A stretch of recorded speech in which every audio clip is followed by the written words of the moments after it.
forgotten where the Lord has taken us from.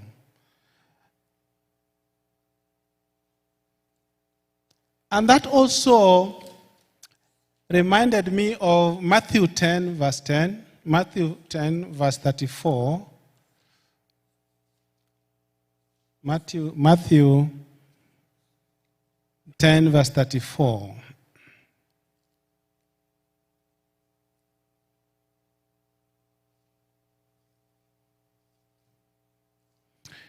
It says like this, 34. It says, "Do not suppose that I have come to bring peace on earth. I did not come to bring peace, but a sword.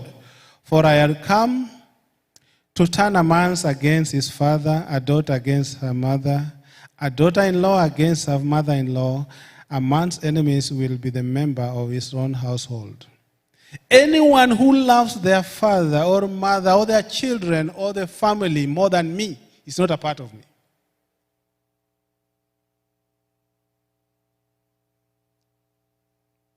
To cut the long story short, I went back.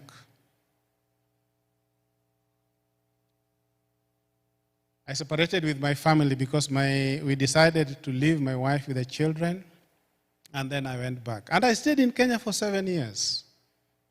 7 years. Though, of course, I was commuting back and forth, back and forth, back and forth. But I stayed away from my family because of the commitment which I had given. Of course, when I went back, of course, as usual, you'll find the Kenyans, they talk the way they talk. This one has come again without his wife. Oh, his wife has been married to a Mzungu. Oh, these are our children. What has gone wrong with them? Because the other time, others also came without their families. And this one again, we will not take them out there again. But they did know the story behind the story.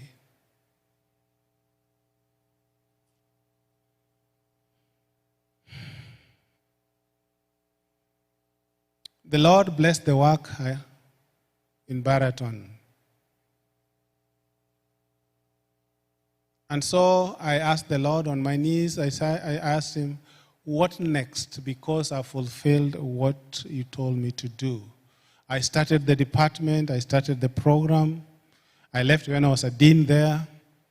And then I left when there were 250 students in that program.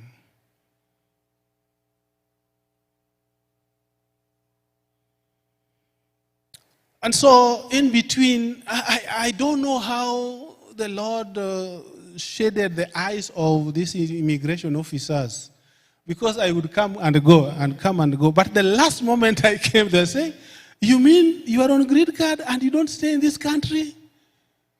All these years we have given you green card. Only see how many months you have stayed in this country. Now you are not coming in. But if we allow you in, if you go, you will never come back."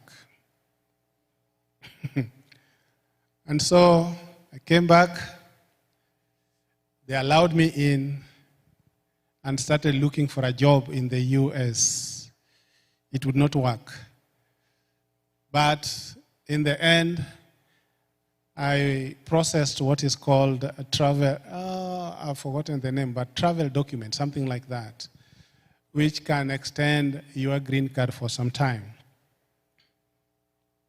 So while I went back again for my final moment, because this document I processed could allow me now to go back and forth, then there's this white old lady coming to my wife to tell my wife that I saw 3ABN and there's a black man who is a dean of School of Public Health in Andrews. Why don't you tell your husband to apply? Maybe it could be considered. My wife called me. Of course, we were talking 2 times in a day, every day. But I didn't want to because Loma Linda disappointed me. And other places that applied had also not given me open. But now since she was now coming home with our last born daughter after her graduation, I said, let me apply for this music of have you applied every time we are talking to go away, so that when she comes, she will be happy that indeed I applied. I didn't have any hope. But glory be to God, when I applied, the Andrews people called me from Africa and told me, we want you for an interview. They flew me in. I did the interview among the 5 people they shortlisted, and glory be to God that I'm the one they took. Because I did the interview, went back. I didn't even have enough time with my family.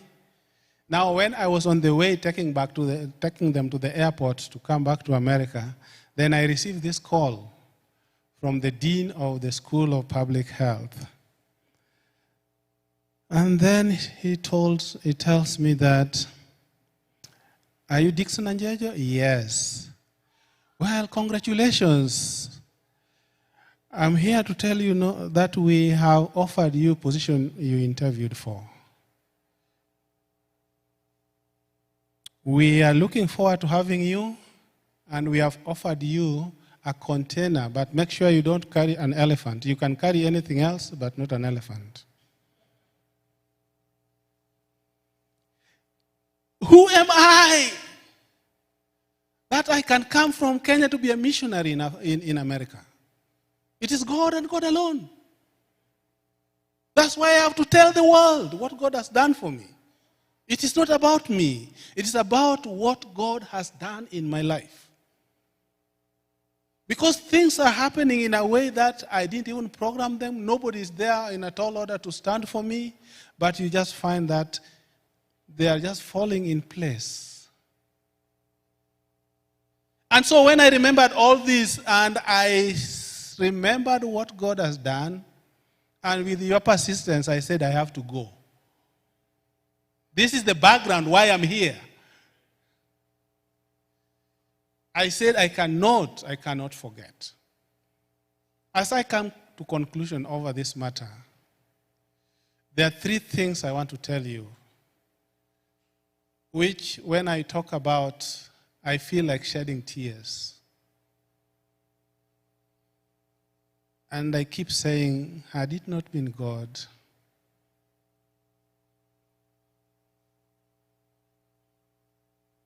while I was in Africa, my eldest son, came to visit with me. We stayed for 3 years.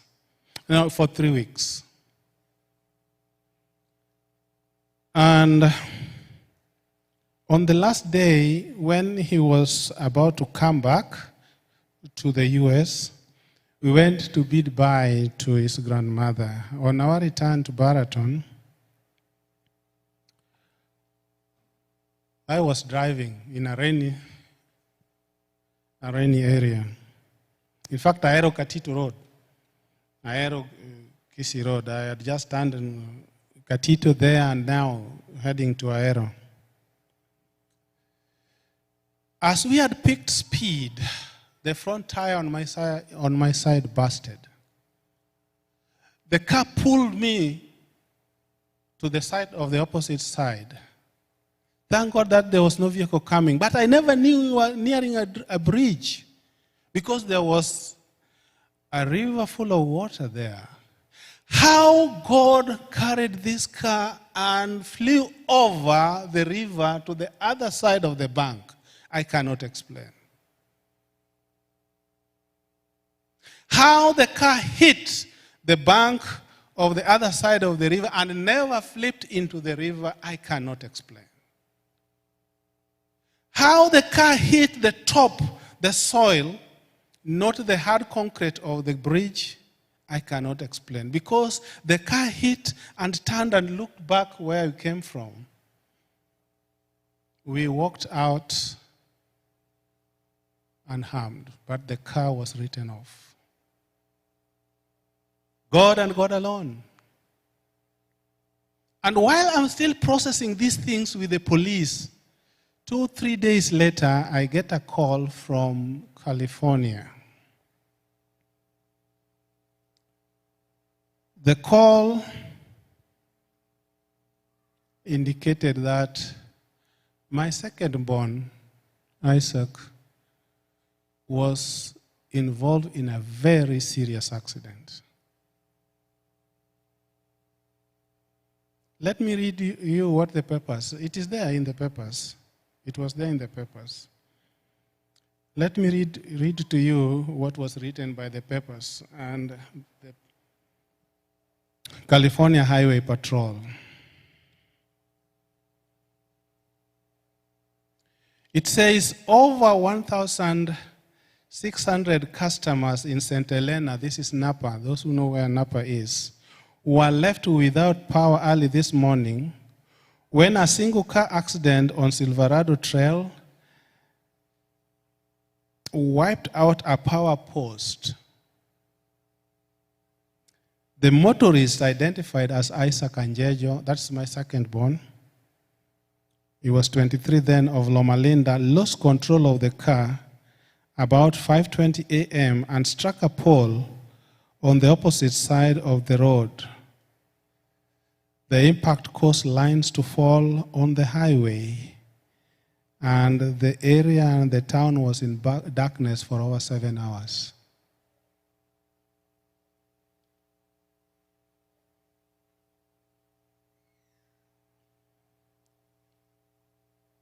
It continues to say in page 2, at this time it is unknown why Anjejo's vehicle veered off the trail. The California Highway Police said alcohol or drug are not suspected to be a factor in the accident. The whole town was in darkness for 7 hours. The car was smashed into pieces. But my child walked out alive.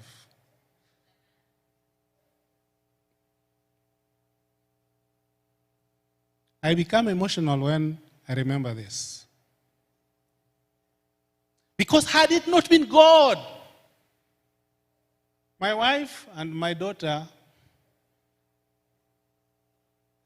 would be alone.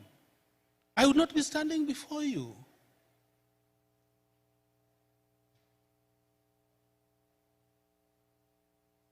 The last one I'm giving you. And this happened when I was just recently. I've not shared this to many people. Maybe this is the first time I'm sharing it to the public. I'm from the university. I went to take my wife on Friday, going for shopping. Before we reached the grocery shop, somebody was trailing us, pointing a gun at us. I didn't realize this until we parked. When we parked, this somebody just parked by the side of me and called me, come out. I said, what? I don't know you. I rolled up my window, then I took off. As I took off, he also took off. I told my wife started crying. Hey, don't cry, but call the police immediately. Call the police immediately.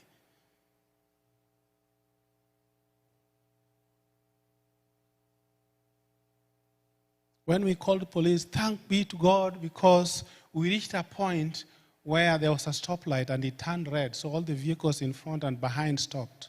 And he was tailgating me. The police talked with us and said, where are you? And they gave us the instruction, do this, and then we went and we told them where we parked. And they told us, park there, don't roll down the window, and don't come out. We will be there within a very short time. As we parked, and I don't know how it happened, because as we went to this shop where we told them we were, I didn't park so that he could park alongside, but he parked behind me. I parked on the exit. So he would not come and park on the side, but he parked behind me.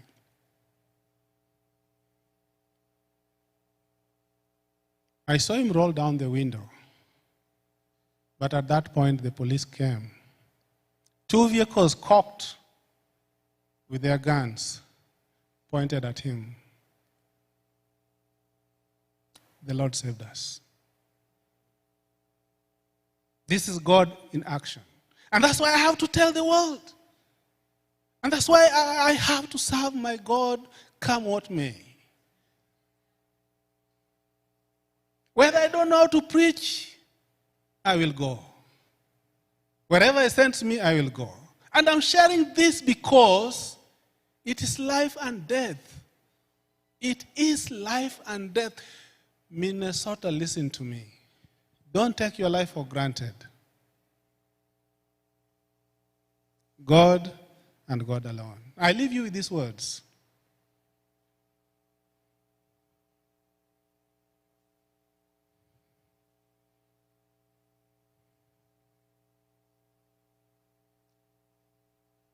Time is no more.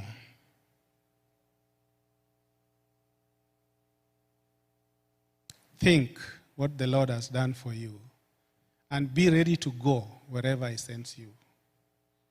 You may not be a preacher. You may not be somebody who may do what other things do, but consider the talent He has given you and share Jesus and tell the world what He has done for you. Be ready to go. It is in the going where you will honor your God. Leave the rest for Him. He will do it. And when you give Him honor and glory, you will see how He walks you from stage to stage for His sake.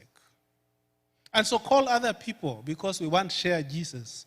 We want to share what Jesus has done for us. We want to share Jesus, how He has been good to us, so that we don't sleep on the pews. We don't become compliant, and we don't think that we have arrived. It is time to wake up. The time is now. God and God alone. God bless. Are you able to play that song?